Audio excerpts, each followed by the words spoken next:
Welcome back to the Nebraska Newcomer Series presented by Blue Cross and Blue Shield of Nebraska. I'm Jessica Coody, and up next in the hot seat here today, we have freshman outside hitter Teraya Sigler, who goes by T, right? Yeah. That's what we know you as, T? Yeah. So fancy out and about, T is good. It's what you go by, right? Yeah. Well, welcome. I know you've been here a while, but how's the summer going? It's good.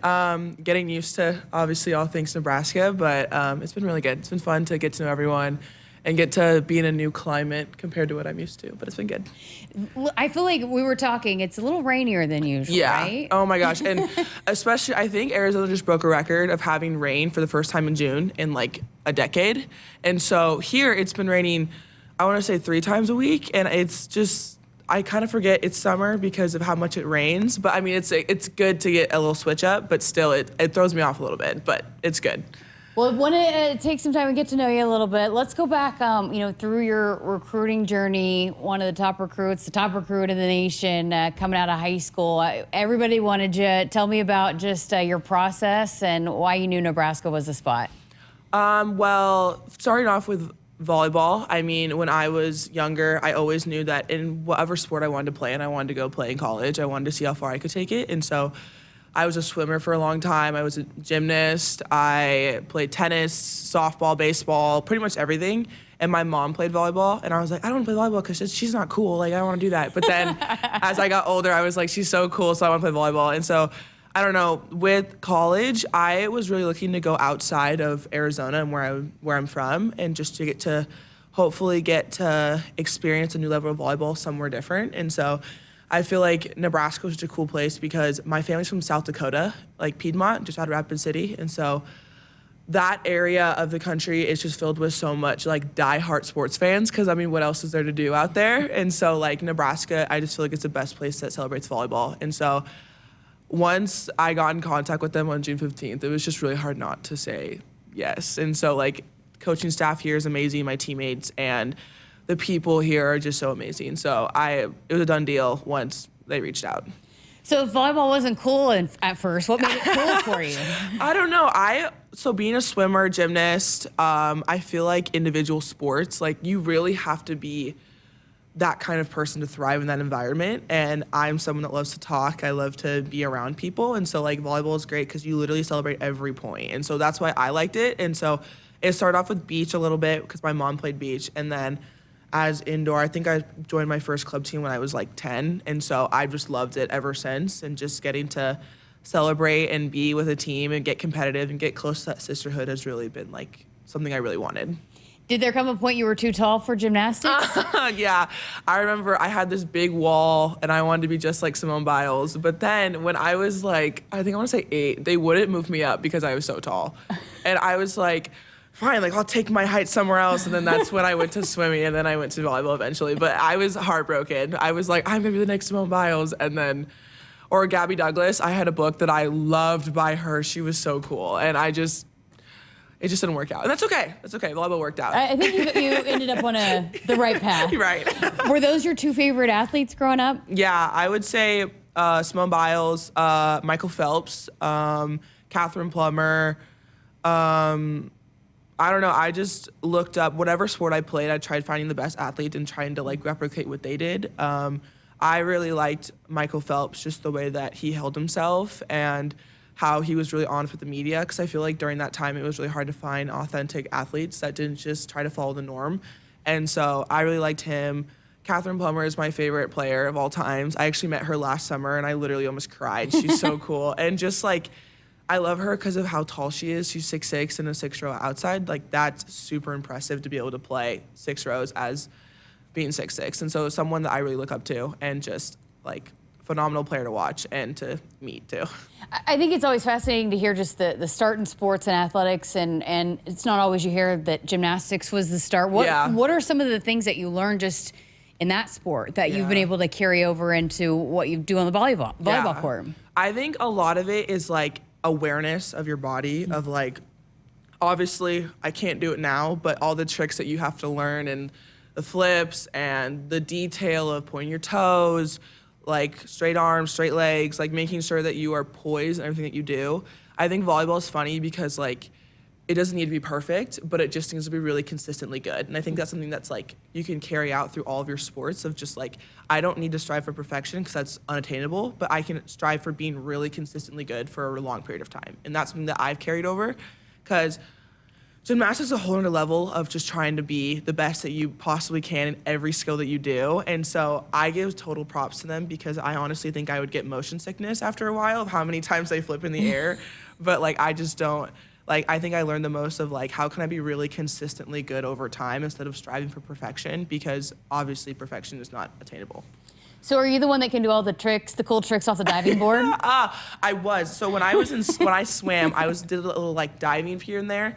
I wasn't very good at it, but I think if I tried, I would have done some damage. But yeah, that was me. I also just like, sports was such a big thing in my life, in my family. We bonded over baseball and football and all that stuff. And so I just really appreciated it because it made that like competitive drive in whatever sport I played in. So. What was your favorite stroke, swimming? Ooh, breaststroke. Breaststroke. Breaststroke, yes. I was not very good at like, I don't know how to, swimming was fun. I admit that it was really fun and I liked it for the time being, but I was humble enough to know that I wasn't very good at it. I think I sunk more than I swam. But it was still like, it was getting to learn how to like pace and all that stuff, and like it just gave me so much perspective for like runners and swimmers, because I could never do that. But it was so fun because I loved breaststroke, because it was like that was my stroke and I knew I was good at it. But like backstroke, butterfly, count me out. But everything else was good. It's fascinating you say that, because the breaststroke, it's more about the details, right? Because Yes. it's not fast. Yes. So here you are going back to those details that we just talked about with gymnastics. Yeah, and I don't know, I was never like the fastest person in the pool, which is, I'll admit that. But like breaststroke was like, that's something that I would like, I loved, because it felt like more of like, this sounds weird, it felt like more an art than it did like a sport, because like, again, it's all about details, about how you do things, how you breathe, how your arms move, how everything moves. And so I felt really elegant going through the water doing breaststroke. You talked about just, and then baseball too. So I guess what was that like, playing baseball? I played baseball and softball in like Little League. I used to walk across the street to go play, and I was literally every position on my team. I was a pitcher, catcher, shortstop, first base, second base, center field. I played everything, and I loved it. I think like you really need to have like the patience for that, and I feel like that at my age, the ripe age of like second grade or something like that, I wasn't fit for that. But like I really enjoyed it, because it's a slower game, and so having to stick with it for a long period of time, I think is really impressive. And so I think that if I carried out, I think it could have been good, but it was good getting to play with like boys and stuff, and like especially I feel like we all can relate to being like the tomboy when we were growing up. And so it was super fun, like just getting thrown out there and being like, oh, TC, let's go play. I'm like, okay, bet, like I'll go play. Like, what do you want me to do? And it was just like, it carried on to all of my other sports growing up too. Did you dominate the boys? Yeah. I remember recess, 2-touch football. I was first pick every single time. You really are just sports. Yeah. I mean, tell me about that. You said a family background. I mean, was it sports all the time? Yeah, I mean, my uncles played baseball, minor league, huge Broncos fans, huge Cub fans. And I think it's just been fun because it starts off so small. It's like family game night and just like getting to see like who wins, lots of yelling. Thanksgiving is always loud, and like, I don't know. I think that's where I grew in my competitive spirit and my character of just like whatever they did very passionately and they worked hard for it. And that's something that I wanted to carry into volleyball, school, whatever I was doing. And so I give all glory to them, and just of like shaping me into just being like, whatever I'm doing, I'm gonna work hard while doing it and have fun and make it something that I can do for a really long time. And so, which that's the kind of mindset you have to have coming into Nebraska, because it's going to be competitive, right? I mean, how important was that you were already wired that way, that you're not afraid to come in and be in a competitive gym? Yeah. I think the hardest part about like top level athletes is that they go into gyms expecting things to be given to them like it was in club. Obviously, you work hard to be where you are, and like I'll even admit, like when you're a top level player, like sometimes you are the best, or usually you are the best player in the gym that you walk into, your club, your high school, whatever, clinics, whatever you're doing. And so coming into a school where everyone is like that, like it's truly humbling, but in the best way possible, of like how can I get better from the best around me, and how can I elevate my game when it's already at one of its highest points at my age level? And so, like, Becca Alec, Harper Murray, Andy Jackson, Bergen Riley have been such great mentors of, like, we're good now, but how can we get better? Because everyone's getting better. I mean, if you look at who we just signed in 2027, 2026, these girls are elite athletes, and they're coming in to essentially push you to be better. And so I think Nebraska is a great example of, like, don't shy away from it, but embrace it. How can you get better from it? So I love that. Okay, so this freshman class seems like so much fun. Yeah. What I've seen, how so many personalities. What's it been like being a part of it? How much fun do you guys have? I think, like, my class is probably one of my favorite, like, just group of people. Like, we've been so lucky to be close because it's not always like that. And so I think, like, some things I hear from upperclassmen is, like, freshmen are usually never this outgoing and loud and whatever. And I think, like, it's good because season is such a long stretch of time of having to be with the team, and it can be real quick to be, like, snippy at each other. Like, you know, we're girls, we get drama, whatever. But, like, I feel like it's good to be close with your class because there's always someone you can go back to. And so, I mean, we've been having loads of fun. I mean, I'm sure you've seen TikToks and Instagram, yes. But, like, I've loved every minute of it because they're all so genuine. And so, like, Campbell Flynn is my roommate, and so, like, getting to be with her and Ryan and Carrie and Kenna and Manaya and even Virginia, who technically is a freshman or a sophomore or whatever, but she's, like, just getting to know them, and, like, the upperclassmen have given us such a space of being, like, ourselves, right? And it's never like, I know, you hear all the stories of, like, freshmen of, like, oh, they're quiet, oh, freshmen go do whatever, oh, freshmen do this, and it's, like, essentially yes, but, like, it's fun, and you get to struggle together, you get to have fun together, and you get to just, you know, go through all the feels together, and the group is just so fun. I mean, there's never a dull moment. I feel like I'm crying, laughing in the locker room all of the time, but, like, it's so amazing. It's so fun. It seems like that, but, you know, when you guys post stuff, it's not all the time, but I feel like with this group, it probably is all the time, or most of the time. Absolutely, and I think that, like, I didn't expect our team to be so close at so many different age levels. I mean, we range from, 17, 18 to 23, 24, and we hang out, like, outside of volleyball. We watch Love Island together. We go out to eat together. We go shopping together. Like, we do a lot together, which I feel like is very rare sometimes in sports teams, just because, you know, that's when the bickering happens. But, like, it has been smooth sailing for the 5 months that I've been here, and so I've loved every moment with everyone. With Blue Cross and Blue Shield of Nebraska, you get more than coverage. You get confidence. Confidence to chase big goals, try something new, or run through the tunnel in front of 80,000 fans.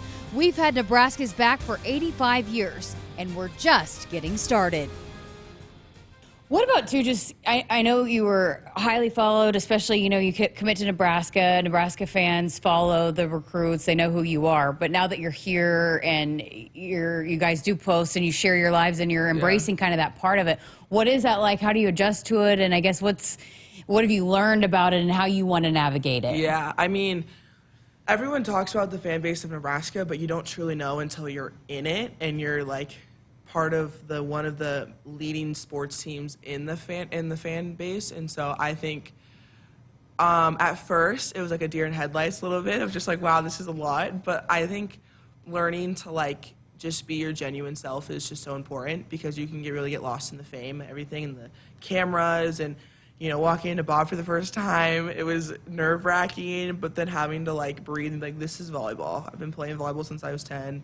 Been working with them for 5 months. Like, I know how to play volleyball. Like, it's no different than playing, like, back home in Arizona than it is playing here. Obviously, a lot more people, but, like, you know what I mean. And so I think really learning to navigate is that, like, striving for perfection is going to be your biggest downfall. And I struggle with this all the time of, like, volleyball is literally a game of errors.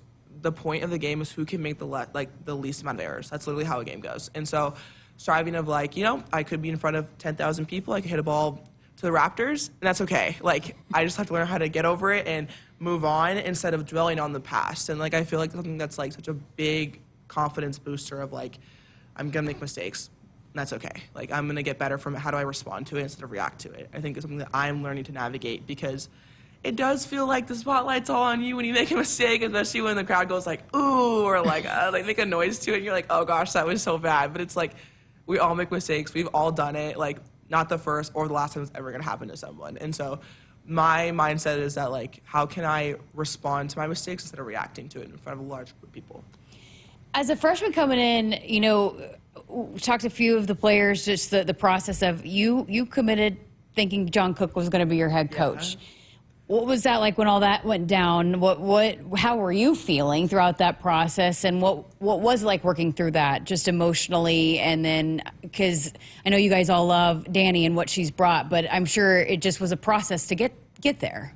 Yeah, absolutely. I think obviously when we were first told, there was a lot of like mixed emotions, a really emotional time of just like, I've been committed to the school for almost 3 years, and like I've had him for 2 weeks, and it's been beach season, so it really hadn't been like I've had him for 2 weeks. And so I think we all took it hard, but we were all open to something new because of how highly talked of Danny. I think right off the bat, like the athletic staff did such a great job of delivering the news. Obviously, there was no good time to do it, and so either way, there was going to be some sort of reaction to it. But like the way they were, like he explained, like Danny is here, Danny's going to lead y'all. I trust Danny. I know Danny. Like Danny will care, like will help you guys, and that put a lot of confidence in Danny because how highly John talked of her. And so I think that made that transition really easy of just like, you know, this is going to be a little weird at first, but we're just going to wing it. And it's been smooth sailing literally ever since. I think Danny is so mature, and obviously she's played here, but it's different to fill the shoes that John had. And so I think she's done a great job. Like, I honestly don't know if anyone else could do it as well as she did. So. Well, I told her I was going to ask about you. I asked her about you, so I told her then I was going to ask you about her. Tell us about Kenna and what she's like, and how excited you are to be reunited with her. Oh, fun. I've known Kenna since, I swear it's a different age every time I talk about it. I think I've known Kenna since I was 10 or 11. Me and her played the same club team and have been teammates for that long. Kenna and I have grown so much as people together. We were, when we ran like sprints, and she was my partner next to me. We did towel pushes, she was right next to me, and you know, we struggled together, we laughed together. And so I love Kenna. I remember when we came here our freshman year, I was like, this is gonna be us. We're gonna come here, we're gonna, you know, I mean, I have videos of us in the team room like crying because we're in Nebraska and we're in the team room, we're in the Huskers room. Like, this is so cool. And like, obviously when she committed to Oregon, I was upset because I was like, oh, this was our childhood dream. But like, when Danny was first telling me about Kenna, I was like, this kid works hard, and you know, she is an amazing person. I feel like that's like a big indicator that I'm like, she's a Husker, like she would fit in here. And so when she committed, I was so excited. But I love Kenna.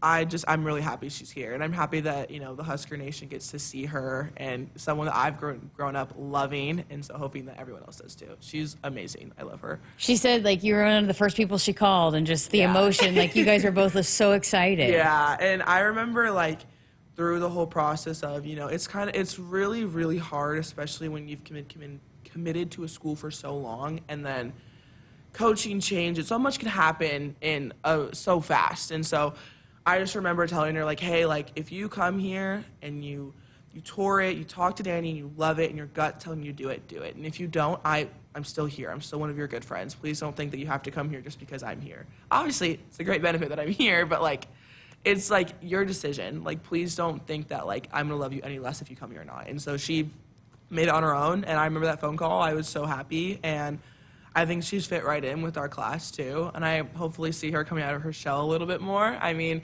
I just remember us, like, in the hotel rooms and club tournaments and just laughing.